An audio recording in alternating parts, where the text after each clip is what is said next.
Hey guys, welcome to Women Up, a series that aims to start conversations and celebrate extraordinary women amongst other things. And joining me today are two very special ladies. Dr. Nivedita Manukaran, who is a dermatologist and a venereologist. She now lives in Sydney in Australia, and she is a clinician in sexual and reproductive health and HIV medicine. She is trained by Family Planning Australia and is very keen to give back what she didn't get as a youngster, which is sex education, and uses her social media platforms to do that. And I also have Ashna Vora from Sex Ed India, which is a youth-led platform. And it's extremely interesting. There are, I think, 10 people who are running this. Am I right, Ashna? Nine. Nine people who are running this. 8 of whom are girls. 1 is a guy. And they use this platform to educate youngsters on sex education, something that they didn't get in their school. So clearly our sex education curriculum is still lacking in schools.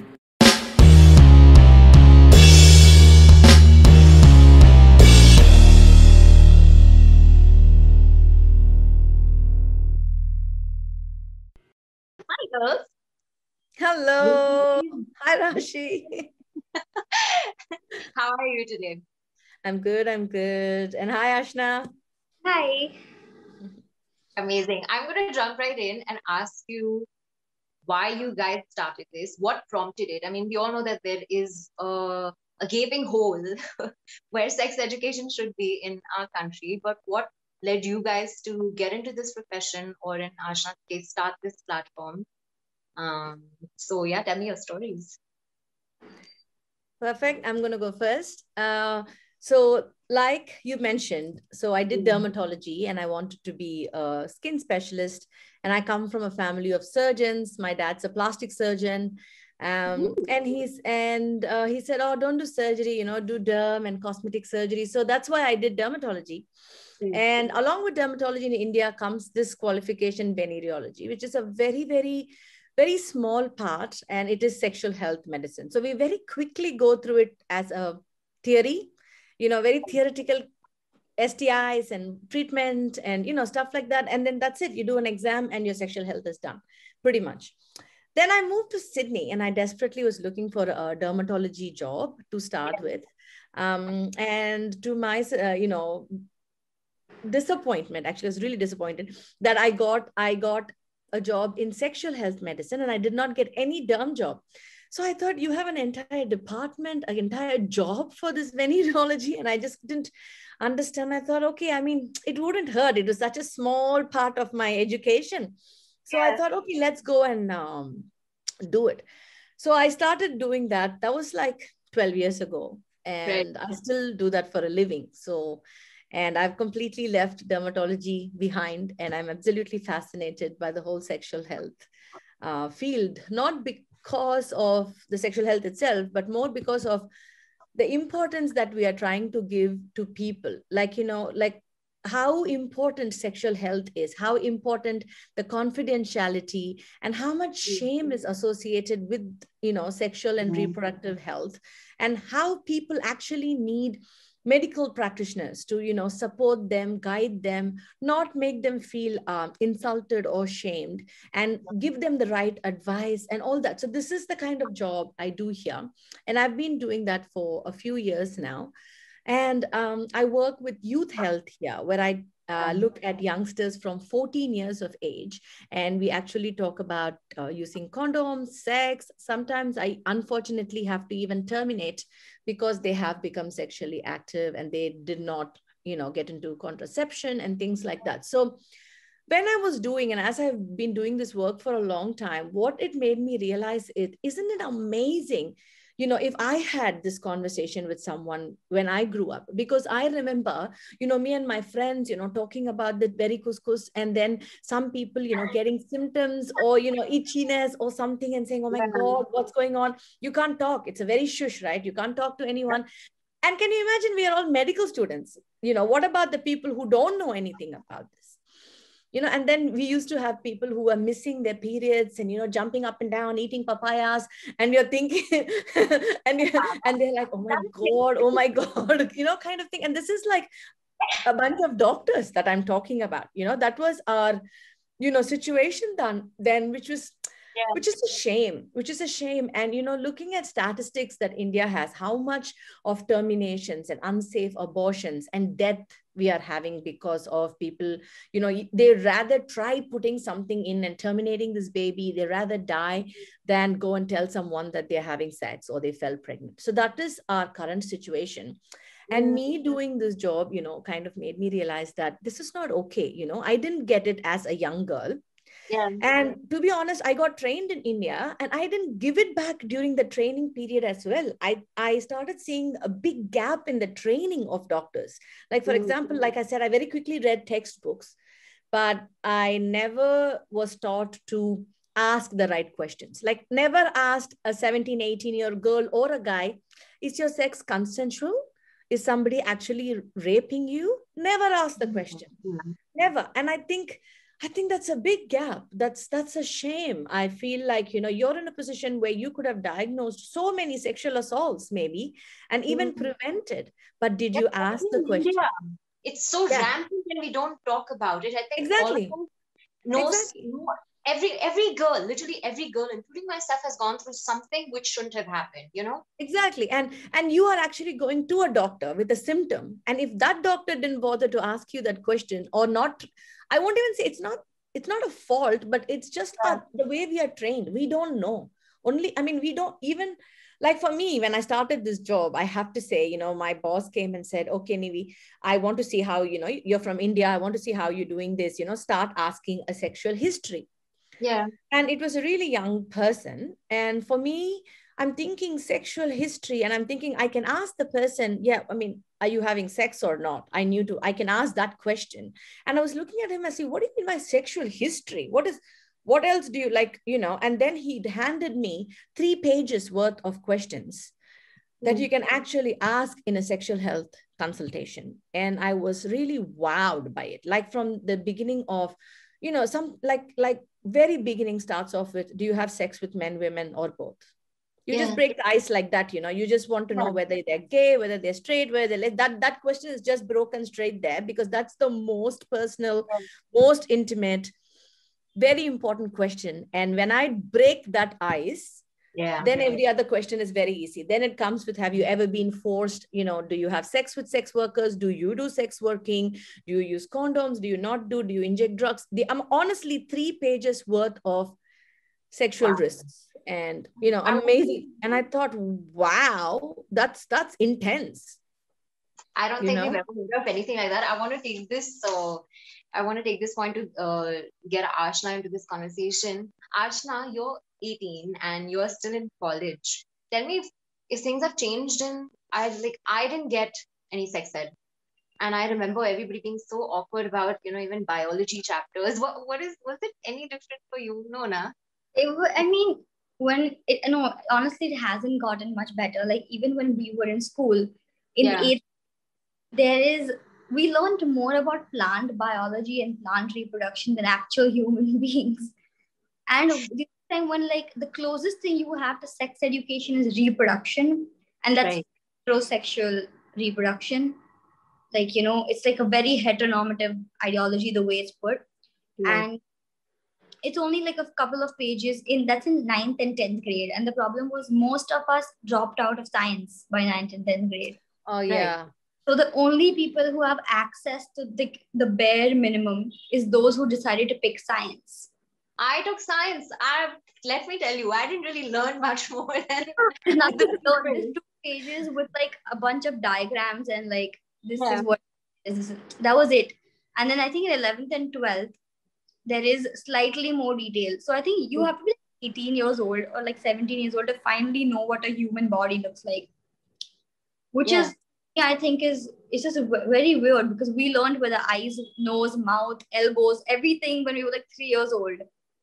But every other part of your body is just shushed off, saying private parts, and then you're just confused for the next 15 years of your life. So honestly, I will tell you that when I speak to my parents or my mom, or none of them had any conversations, so it's not just 17, 18-year-old people. I feel like most people aren't in touch with that side of themselves only, because there is no information. There is, like, again, like Nivedita said, there's some shame attached to this entire subject. Taboo. Yeah, And you know how, like how you've mentioned, Ashna, the whole thing about the whole sex was actually only reproduction. The only reason that was touched base is because that was the way of reproduction. It's almost like there's nothing more to sex than purely reproduce. Exactly. Yes, exactly. Which is a shame, which is so not true, right? Which is so wrong there I think itself. that, like, the education system, there's like so much more that needs to be taught, like consent, Absolutely. body positivity, and actual anatomy, autonomy. Consent, yes. I think consent is key, isn't it? Even genders and sexualities, most kids are just discovering their sexuality throughout, and they're just closeted and worried because no one tells them that their sexuality is valid. Because even in schools, everything just split into, like, girls and boys. Like, girls sit here, boys sit here. Like, the bathrooms are separate. Everything. I mean, understandably so, but there is so much, like, everything is just split into two genders. So everybody who doesn't fit the binary is just left, in, like. Do you have unisex bathrooms these days, or anywhere, like, shopping malls, theaters, schools? No, nowhere. Literally nowhere. Ashna, you told me this story. Why don't you share this with Nivedita and everybody watching? What brought you guys together? Because I think it's a very sad, touching story. I think it's you guys took something which was tragic and made something really beautiful out of it. Do you wanna share that? Definitely. So basically, it was a couple of us. We were friends on Twitter. All of us are like these social butterflies. We used to spend like all our time just tweeting and speaking to each other. And we're all like strangers. We've never met before. We just were on the same Twitter group chat. And when the Hathras rape case happened, we were all like very worried. Not because of the politics around it, but just the fact that, like, there's a new trending rape hashtag every single month, and all it is a hashtag. Every single day. Literally in the news, it's like every single day. And every time it's like trending for a couple of hours and then it's gone, and then nobody talks about it. So we realized that, we were just talking and having a regular conversation. And then we realized that if sex education was actively put into the education curriculum, and if people actually learned what consent was, what sex education is and everything around it, then automatically the sexual assault or rape cases would be significantly low in comparison, because people would know what they're doing is wrong in the first place.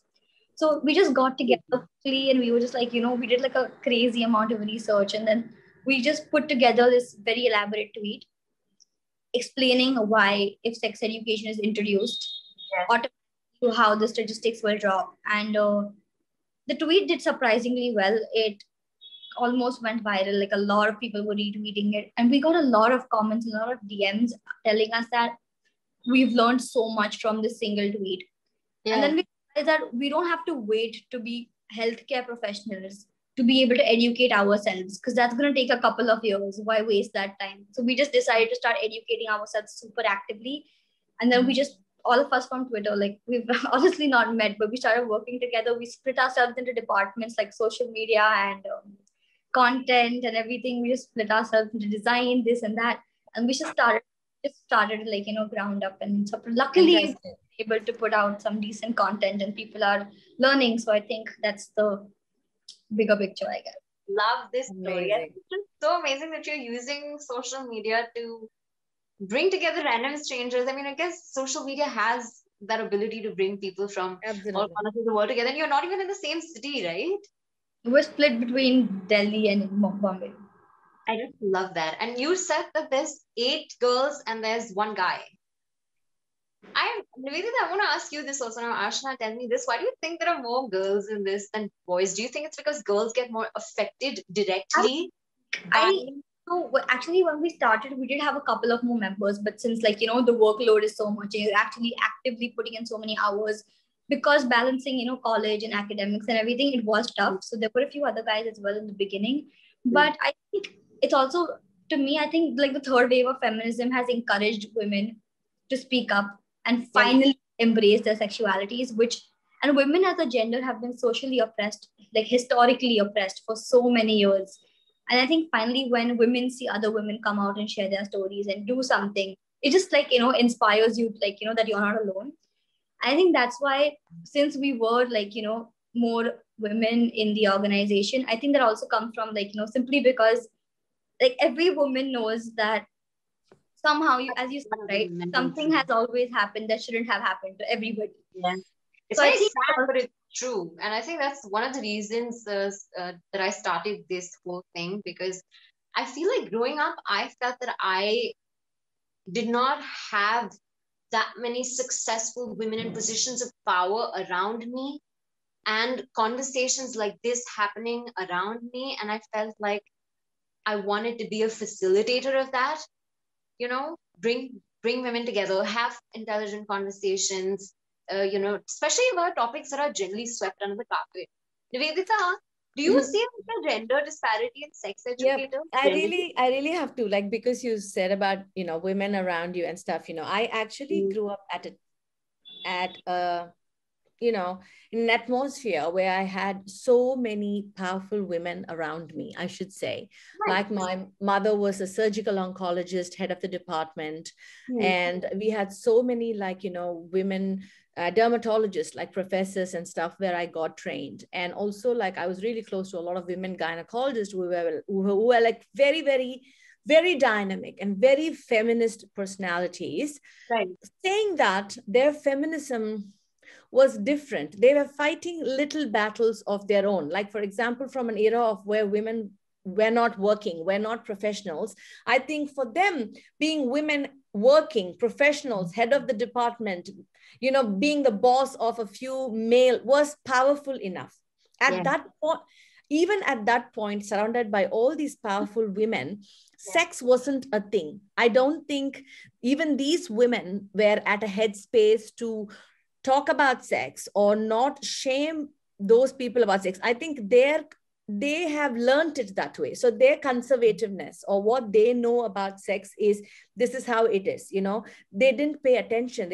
My mother, like I said, she was, head of the department and all that, but I don't think we ever had that conversation. I don't think we ever had, it's a bit awkward how, we used to talk. In fact, she was very, like, for me, it appeared forward because she was this cool mom who used to actually say, oh my God, I really like that star. I like this star. We used to talk about, he's my favorite hero. So she was one of those moms who appeared forward at that stage when we spoke about, male heroes, and, said, wow, in spite of her being a married woman. So that itself appeared to me like, oh, wow, because some actually other mothers or women, when we're not allowed to, or we're not doing it at that point. You can't be married and you can't say, oh my God, I love that. You can't say that then. So seeing her, I thought, oh, she's so forward. But then now, being where I am, I'm thinking, could have, there was something that was locked at that stage. And I think we are all now at a different point where we are all able to address that was suppressed. And like you said, Rashi, we've all gone through various experience somewhere, small or big, in our own ways in our lives, where we would have thought some support would have been good, or someone to go and talk to, or trust on us rather than question our morality or anything like that, would have been a big plus, is what I felt, growing up.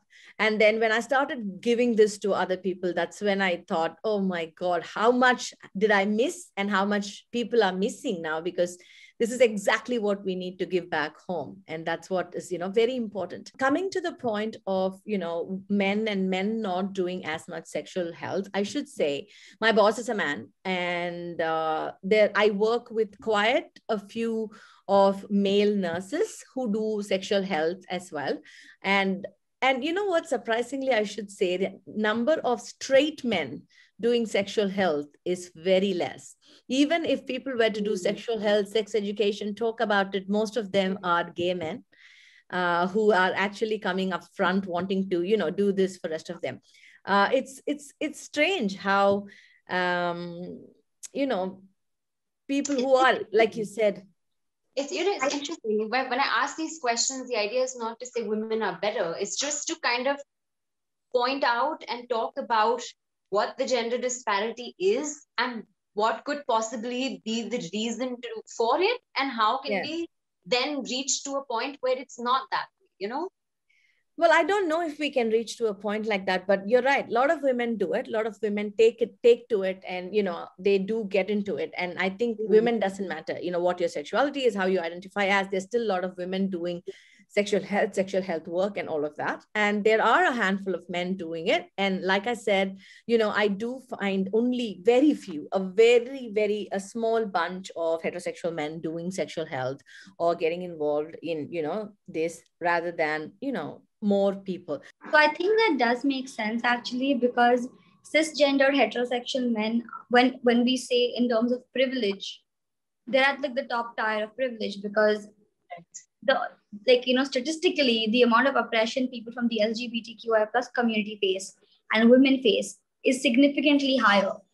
I think that makes sense, because anybody who's at the receiving end of any kind of suppression or oppression or just any negative effect would be the one who'd want to initiate the change. Exactly. And like you said, I think men have been generally the privileged. It's a patriarchal society, so they've always been relatively more favored.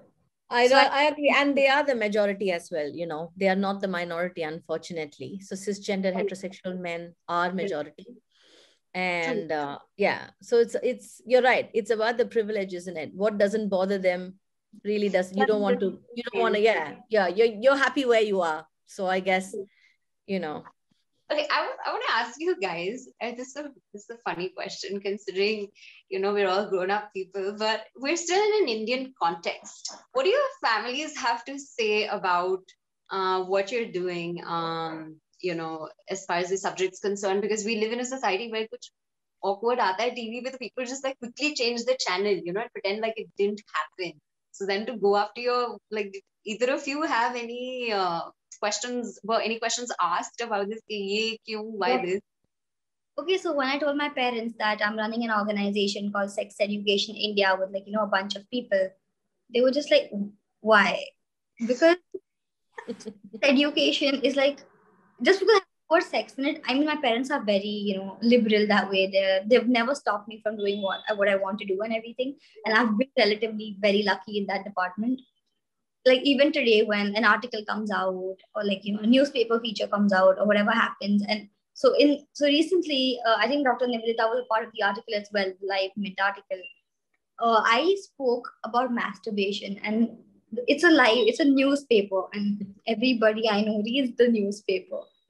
And I remember I had to tell my parents that it's going to be okay, and then we were all mentally preparing for the article to come out before it actually comes out. So they are comfortable, and at this point, they're happy with what I'm doing. They're happy I'm happy with what I'm doing. But when it just started, and everything I was doing had the concept of pleasure and masturbation and everything. Sometimes sorry, Ashna, do you also feel like it's about safety? Do you feel, how they asked why? It's not about, it's okay that you're doing it, but you're right. It's probably they're trying to see now, how will people react to her, or what are they going to say? It's like a protective shield as to, do you really want to take this step forward and talk about this? Why can't you just shush and just, we understand you're very forward. Yeah, we understand we are forward as well, but can't we just leave it there? Why are we stepping up? It's like protective as well, as parents to the world. When it comes to stuff like feminism, gender equality, all of that, it's super okay. Because that's normal. It's great to speak up rape cases and sexual assault, sexual abuse, the legal aspects, everything's amazing. But when it comes to topics like self-pleasure or being sexually involved, or the LGBTQI plus community, I think my parents are cool with it, but in general, everybody's just why do you need to talk about this? This is something that happens between closed doors. Why does anybody else need to know? So that thing has always. That's the thing, right? But if you don't, who will? If we don't, who will? That's the thing. Everybody's kind of hoping somebody else does, and it's in a way, no. I'm so glad that I'm not so young. Because if people ask me why, I have a lot of answers. Because I'm sure, if I was 18 and if I'm doing what you did, hats off to what you're doing, honestly, that takes a lot of guts. So I should say, Ashna, really, the whole gang, fantastic work. you know, for me, it's like, you know, yeah, you can't ask me why. You just try asking me why, because I'm at a different, you know, I'm at a different stage in my life. I have answers to why, and I have answers to why not. And yeah, you know, You didn't tell me, Nivedita, that your parents didn't want to introduce you. yeah. No, not like, so my dad, so he always used to introduce me as a dermatologist, because I finished dermatology and came, and so did my like ex-in-laws and everyone. It was just pride to say, oh, she's a dermatologist, because, you know, it's nice. And a lot of the time I had to keep telling my dad that, you know, I don't do dermatology anymore. It's been a very long time. What I actually do is sexual health and HIV and stuff. And even when he comes here and he does like locum work in Australia as well. So when he's introducing to his colleagues, he says, oh, she's my daughter, she's a dermatologist. And people here are asking me, oh, really, you're a dermatologist, whereabouts? And I'm like, no, I'm not no, I'm not a dermatologist. I'm a sexual health physician, and I work, you know, I do sexual health medicine. And they're like, oh, that's fantastic, whatever. So it took a while for me to actually convince my dad not to say that she's working as a dermatologist, and you have to start saying that she works as a sexual health specialist. You don't have a choice. I myself have, you know, shied off from saying that I work in sexual health in, you know, public gatherings and stuff like that. And I have at times said, oh, I do infections and I do infectious diseases, and I say stuff like that, and I don't mention the word sexual health. But then nowadays I'm very like, I don't care. You know, and then there was a point in life when people were saying, oh, you do what, she's the sex doctor. And I'm thinking, no, you got it all you got it all mixed up. So they're all different kind of things. And I think even now I should say, like, you know, when I'm talking about either masturbation or, like Ashna said, you know, things that are a little bit more feminist based, you know, because in my page I talk about the norm in India in particular, socially taboo. Exactly. So that's what I do in my page. So I talk about a little bit more than sex. So I talk about mental health. I talk a lot about harassment, abuse, violence, and, you know, stuff like that. So but sometimes I am a feminist, yes, but I do sound a little bit over defensive as well. Like, you know, I don't like people coming back and saying stuff like not all men. It really gets on my nerves kind of situation, you know. So in that kind of situation, I do say something, and then there's, you know, a conversation and people are actually attacking me in the conversation. My dad gets worried. So, you know, so he messages me and he says, do you really want to have this conversation? Why don't you just stop, you know, responding? And then he says, do you want to just block this person? Or he says, do you want to take this post down because people are, you know, attacking you kind of thing. So he gets worried, I think, for me, the way people are reacting. So, but I think, you know, like I said, I don't care anymore. So I think social media has just become like that minefield, you know, it's tolerance is gone. It's just like this cancel culture is just really absurd to me. But again, that's a whole other topic of conversation. Ashna, tell me, how do you guys go about, you said you go about educating yourselves, and even when you're putting out content, like Nivedita studied the subject, you know, but you guys haven't. So how do you educate yourselves, and how do you put out the content? Yeah, so every week we're like constantly sharing information, reading, because I think every time you read something, you go like, wow, I did not know this. Yeah. And we've done a course from this GAB, which is about sexual health and wellness. It was like a really long course. We got that certification done.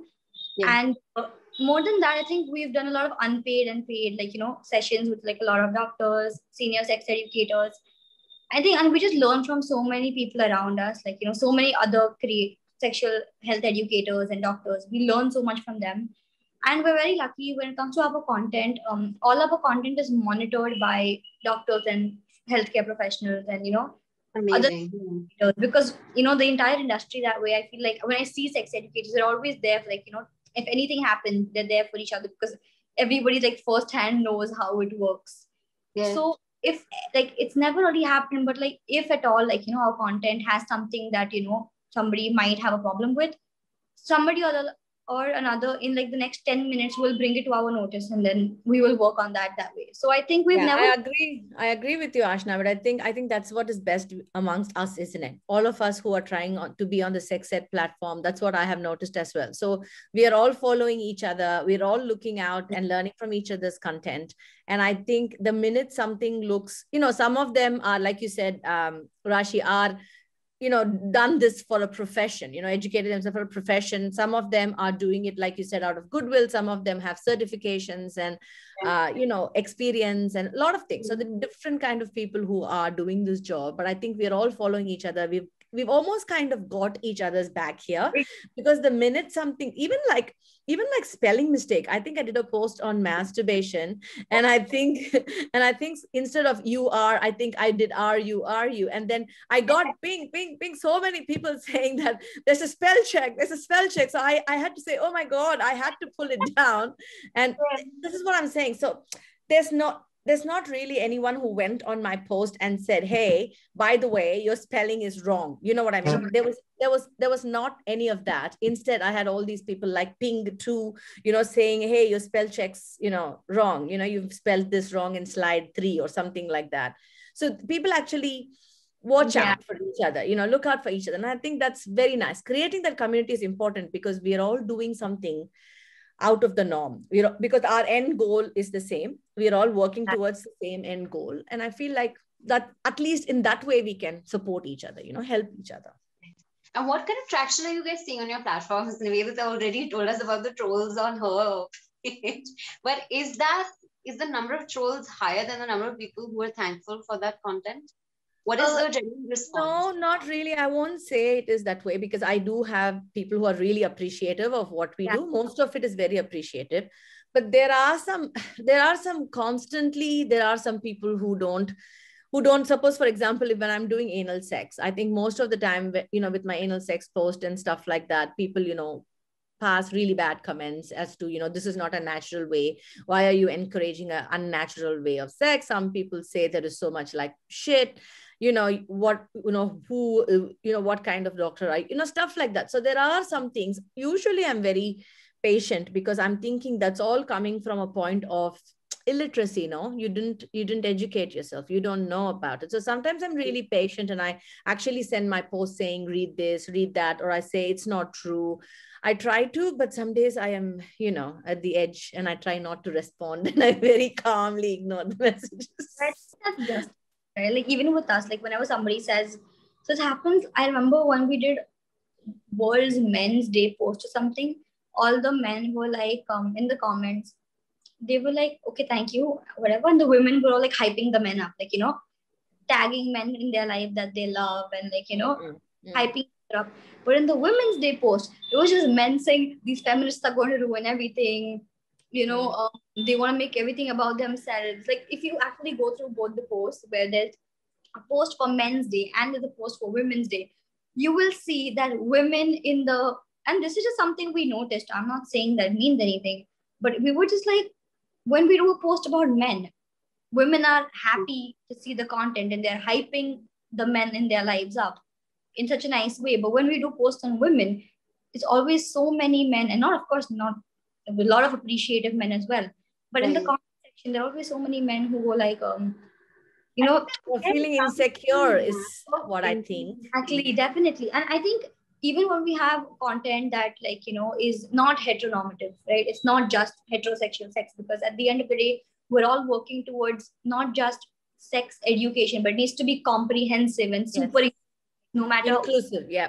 No matter what your sexual identity or gender is, sex is for you. So, we're all trying to put that forward, but then a lot of, pressed, like, cisgender heterosexuals who've never had to go through anything, they go like, oh, this is not real, this is not valid.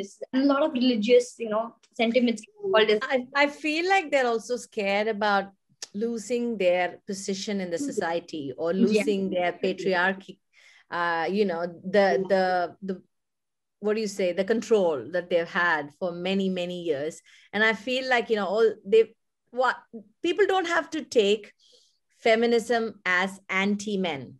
because yes, It's because not. feminism is about equality, and feminism is actually not anti-men, and only few of them actually take it really personal and very anti-men, and they say, oh my god, there's a whole bunch of you people trying to do this, and you're thinking like what, like how, you guys have been doing this forever, so what is that we're asking? Like I don't understand what is. Status quo. We're shaking the status quo, and that's making some people nervous about what that means, because they've been, I think what that is because they've been in that position, they're afraid that feminists are wanting to flip that. Yes. That's not the case. Yes. So they're not ready to share. They're not ready to share. So they prefer it always like that, isn't it? They're not ready for that. They're always like that. And what they're worrying is it will become like that. That is their worry. So, so it's a fine balance. It's hard, but well, it should be. It will be that one day. So I think what a lot of men also fail to understand is their problems are the problems that when it comes to not being allowed to wear what you want, express yourself the way you want, be sensitive, cry, to be pushed into physical activities like sports and gymming and this and that, even if it's not something they enjoy. I think all these problems are because of patriarchy as well. Because people not to do something, it's only because that thing is stereotypically feminine. So I think I've had a whole conversation with another friend of mine on the negative effects of patriarchy on men and how men are represented in, media. Unfortunately, feminism has got such a bad rap that every time I start talking about anything which may even slightly be in that tone, I feel like I have an obligation to preface it with, I don't hate men. I love men. Like, I really do. We need to find equal opportunities and safety for women.